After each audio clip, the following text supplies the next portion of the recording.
Welcome to episode 138 of Drew Sports Crew here on this Sunday night. Myself, Drew Skyberg, bringing you the news in the Wisconsin sports world, and I hope you all had a great Halloween weekend.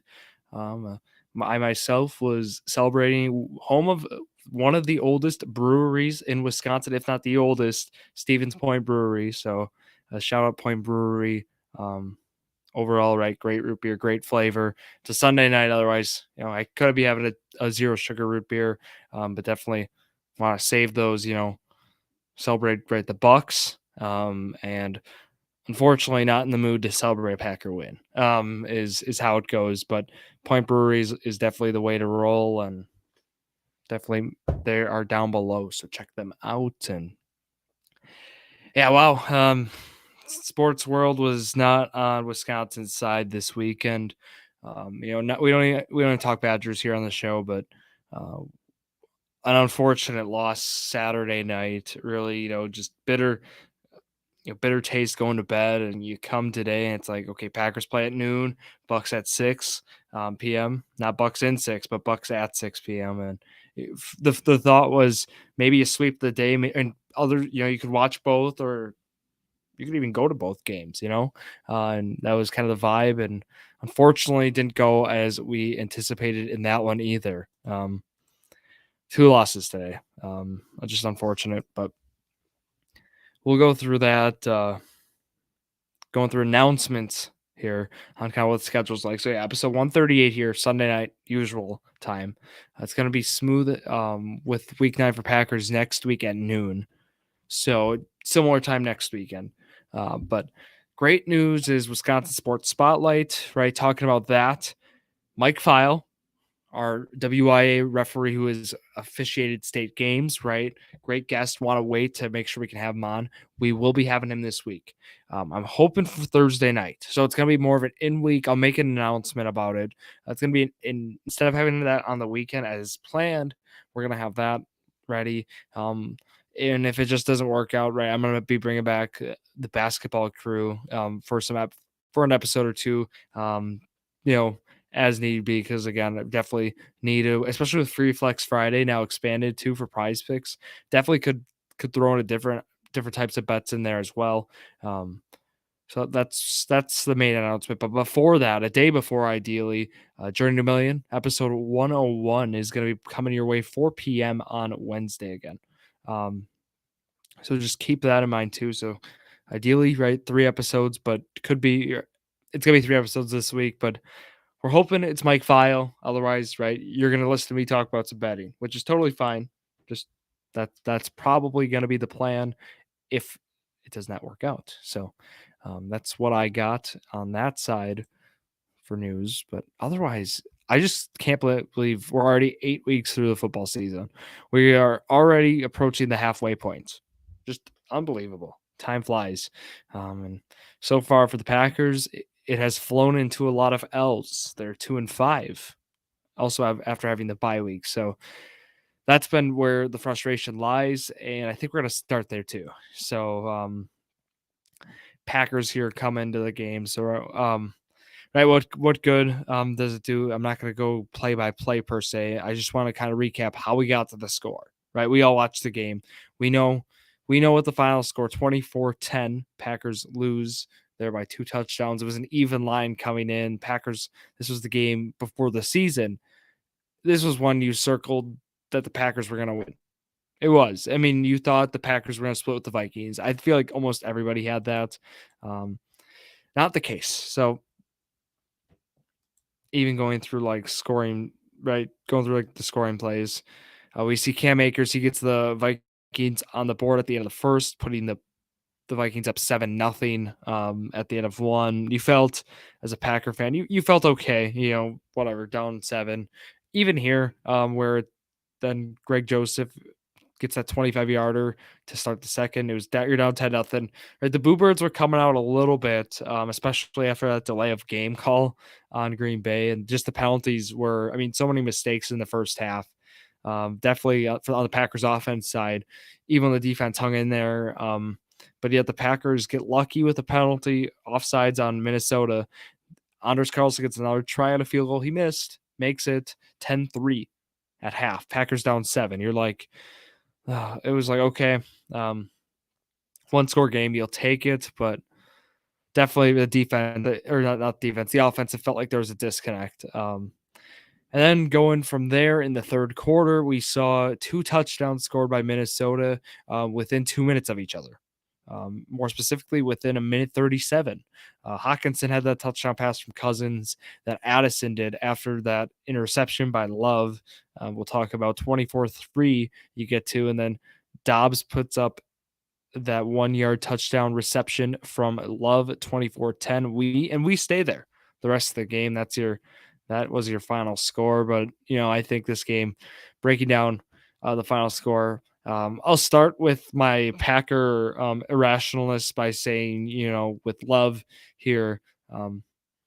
If you look at that interception, Jayden Reed, right, with Jayden Reed, kind of like lost the ball on it, and Minnesota was able to get that interception because of just how the play was.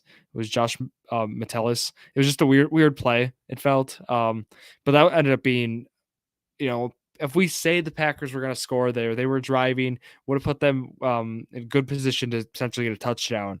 And then Minnesota gets a touchdown right after because of the interception, return being 43 yards as well. It felt almost like a 14-point swing. And you look at the scoreboard, 24-10 is your final. So like just pointing that out just felt tough. But again, I'm talking right Packer fan coming out at me. I don't think the Packers deserve to win this game by any means. So I want to just preface it with that. I did want to talk about how abysmal the Minnesota's run game looked. I know the Packers, right, 17-74. That's 4.4 a carry. But when you throw Jordan Love in there, that kind of inflates it. I wanted to go over to Minnesota. Alexander Mattison has been brutal. I mean, this year it's been tough. He averaged 1.9 yards per carry with 60 carries, 31 yards. It's been a rough go around for him. Akers 9 for 19, 2.1 with the touchdown. Look, this run game was 31 attempts, 62 yards, 2 yards per, and this is a Packer team that has struggled with the run game this year, and they put up their best showing of the year in Green Bay, only allowing 2 yards per carry. Honestly, that was impressive. Secondary, not so much. All right, KJ. It was the guys we expected. KJ Osborne to take a bigger role. 8 for 99, led the way in receiving and receptions, respectively. Hockenson 6 of 88 with a touchdown. Addison 7 of 82 with a touchdown, and then that was it. I mean, those guys commanded the target share. Powell had a target. Johnny Munt, Akers, CJ Ham, and Mattison each had a reception. I mean, it's just weird game. We definitely have to talk, right? Our thoughts are with Kirk Cousins. Just truly an unfortunate situation, right? It looks like it's going to be a torn Achilles, and just with him going to a contract year, definitely our thoughts are with him, and just how that turned out. That offense, we're gonna see how it moves forward. Jaren Hall for Minnesota is the guy right now. We're probably going to see a move of some sort with them, but want to highlight that. Going on the Green Bay side offensively, let's talk more about how Love performed. 24 for 41, 1 touchdown. Talked about the interception. Took 4 sacks. Look, I'd say for Love, right now the quarterback range, like thinking about where he was in the first 3 games, right? I mean, people would say he was playing slightly above average, I think, across the league. Like, I think going in like QB range, like 12 to 15, I'd say, like, was where I would have had him throughout the first 3 games. But this stretch now, right? Packers are 2-5. Love hasn't performed, right? Love has, like that Denver game, I think he lost in the game, I'd say. But like this game, he didn't straight up lose him the game, but look, he definitely didn't help the efforts at all. I'd say right now, from a quarterback perspective in the NFL, where I'd have him, he's in the mid-20s. I mean, he's that low. I'd still have him over guys like Desmond Ridder, and like from there, it's like there's a few others. I'm trying to like name like right with the Bears, right now, like with Bajent. I know like how Josh Dobbs has played. He's played solid. You take probably a guy like Josh Dobbs over him right now. Is the point I'm making? Um, with Arizona, who's been filling in right now. Looking across the league, you'd probably take Zach Wilson over him. I know that Wilson showed up again, um, but like they scored 13 points. Like their defense is better. So my point is, you're probably taking Love only over 5 or 6 guys in the whole league right now, and that's not good. That is not where you want to be if you are Green Bay. And on the run game too, look, we like Aaron Jones, 7 of 29, 4.1 a carry, but 7 rushing attempts and 4 receptions. How is he only having 11 combined touches? This team is not going to win a lot of games when that's the case. 7 carries only, 4 receptions. We expect, he needs to be at least between 10 to 15 carries a game, and then at least I'd say 5 to 6 receptions. I'm thinking like we need more 15 to 20 touches for Jones right now. AJ Dillon was 6 for 11, wasn't even used. 1.8 carry, used in the passing game, 5 receptions, 41 yards. We talked about this last week. He was 5 for 5 in the passing game. Like this is a role that they expect to use him in. Why is he being used in the passing game as much as, if not more, than Aaron Jones right now? It just baffles me. Look at how they use Jones against the Bears to start the year, right? Like the Swiss Army knife, whether it's on the ground or in the air game. Now we're seeing a mix where Dillon is going to be thrown out there and actually lead the team in receptions. It's not a good look. And who's to say, is that on the offense, right? Is that on Jordan Love, right? Who on the offense is to blame for that? Definitely doesn't seem right. Jane Reed though was the player of the game. It was tough, right? He had that that interception that they got. It felt like because of Reed, kind of not maintaining it, but he was 4 for 83, had the biggest play of the game, that 34-yard play for Green Bay. And he definitely was the spark in the offense today. Nothing from Watson, 3 of 33, did have 8 targets though. Dobbs had 9. He was 4 for 9. Like we're seeing a lot of with the team, right? I mean, we're seeing a lot of incompletions with Love, but we're seeing that especially in the targets, right? 4 for 9 for Dobbs. If you're not connecting at a better clip than that, at least 50% clip, if not 60 to 70, it's going to be a rough go around for the receivers and this offense in general. That's exactly what it was today. Just an overall rough outing for the offense, I'd say. Like one of the worst of the year again. Not a lot of yards either. I mean, they got probably around 300 as a team. It looks like a little over 300, but not good. Campbell and Walker still were collecting their tackle merchants, collecting those today. 10 solo for Campbell, 7 for Walker. On the sack side, we had Kenny Clark came down with 1, and then Preston Smith had 2. So you like to see that today, but from there, it was nothing much. Not much going on today. I also want to highlight how great Greg Joseph was 1 for 3 on field goals. Not a good showing for him either. Tough day in Lambeau, though, for that. So again, Packers lose 24-10. Offense, we need to see something change. I think it starts getting AJ or Aaron Jones more involved. I think if he's at least healthy, or if he's ready to roll, he's got to be involved more in this offense, right? Again, AJ Dillon averaged 1.8 yards per carry on the ground. Like, I mean, that's not going to win any of the games. And definitely when you see Jones more in the passing game too. So that's kind of where I'd start. But then I think right defensively, you have 24 points. Probably could have been more. We talked about how it's been for Joe Barry. Just kind of another weird season where guys who shouldn't be in coverage end up in coverage. Usually the team gets ran over. Not today though.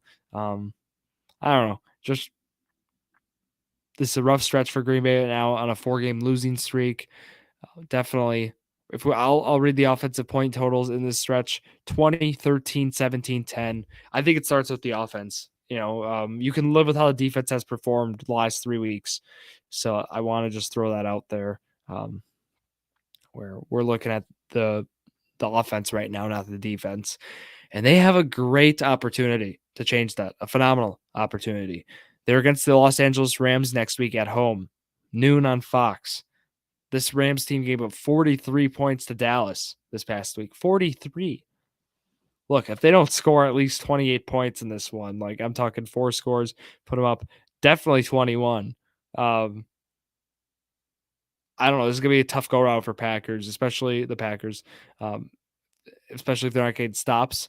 Right. We're gonna monitor Matthew Stafford's status there with LA right now. We're not sure how he's doing, as I believe, he exited today with an injury. I don't know if he's returned. I got some questions on that game. So I'm wondering how that's going to look. Right now, Packers are not favored to win the game. But yeah, Stafford is still questionable on that.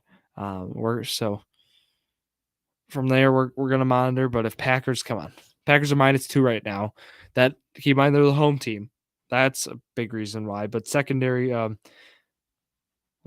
watching Matthew Stafford's status and just checking that out. So love this year's 10 touchdowns, 7 interceptions. You look at that, it's like, okay.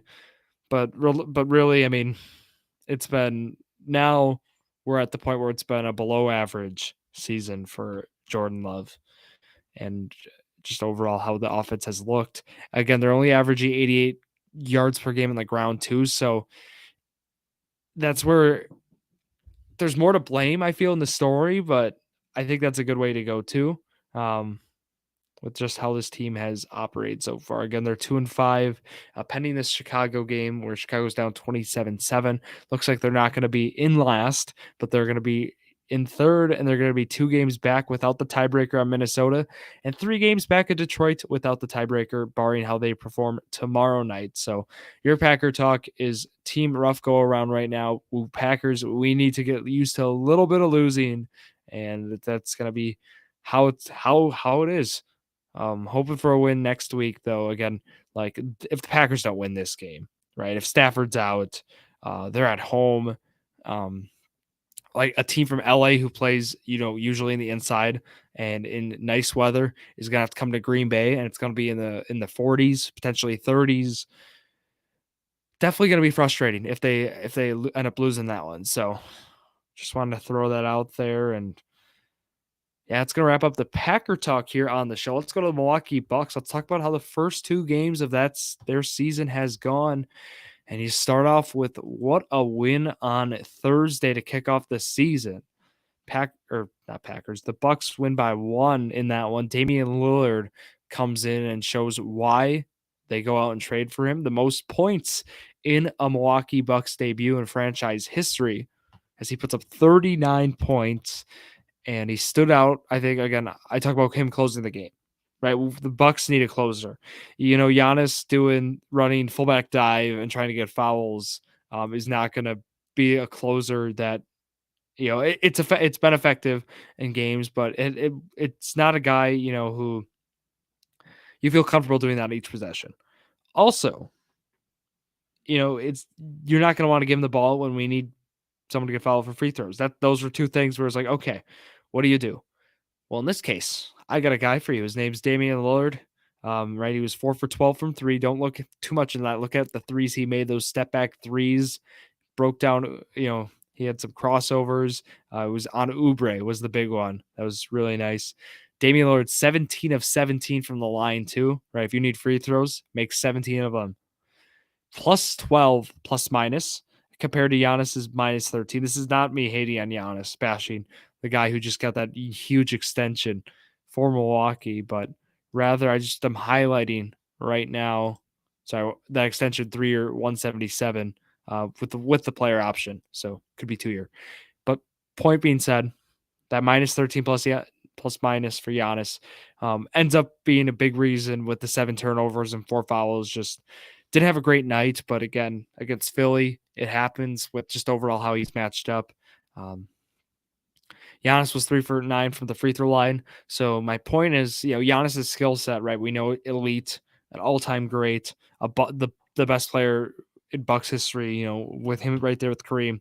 With how Giannis has played, we know that his play style does not maybe contribute well, or it still contributes, but it's not as effective in a close game in the playoffs or with teams with really strong defensive bigs. We know that it's not how he plays is maybe not as effective, but when Damian Lillard, right, a guy who nicely contrasts his game, steps in and you can give him the close. You're almost spoiled as a Bucks fan, and that was really nice to see. Not much really from the bench, I'd say, other than like Portis logged did really nice 19 minutes offensively. Crowder 27 minutes, a plus 11 plus minus, 2 steals. Not much on the stat sheet with 9 points, but he played. Now that he's actually playing, I mean, it's been huge. And it's been a true difference on this defense, I'd say first, but really like what I saw from him and how the offense looks in that win. The Bucks will not finish the year undefeated, as we saw tonight. We saw them lose to Atlanta on the front end of the back-to-back, and right, Miami is the opponent tomorrow night at 7 o'clock. So, what a treat for the Bucks to kick off the year here. A nice back-to-back. In this one, Bucks again 110, Atlanta 127.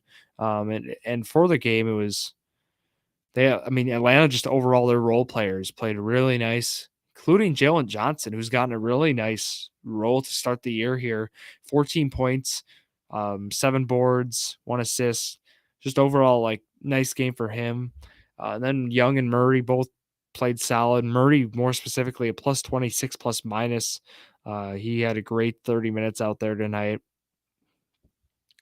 But again, Onyeka Okongwu, 7-11 off the bench for Atlanta. Just overall a great showing for their bench. I think that's where they beat the Bucks, is honestly how I felt a bit. But the Stars didn't play well either. I'm just saying, like, the Bucks bench got in there and got some better minutes, but like Connaughton, 23 minutes, 2 for 9, 1 for 6 from 3, minus 15 plus minus. Not a good showing for him, but the Bucks starters, it was rough. Lillard in 29 minutes, 2 for 12, 6 points, minus 29 plus minus 6 turnovers as well. And I bring that up because DeJounte Murray, right, a guy of his nature, very, very good guard with Atlanta now, this is his second year with Atlanta, but and Trae Young also in there. Giannis had played great tonight, 26, 11, and 3, 1 steal, 2 blocks.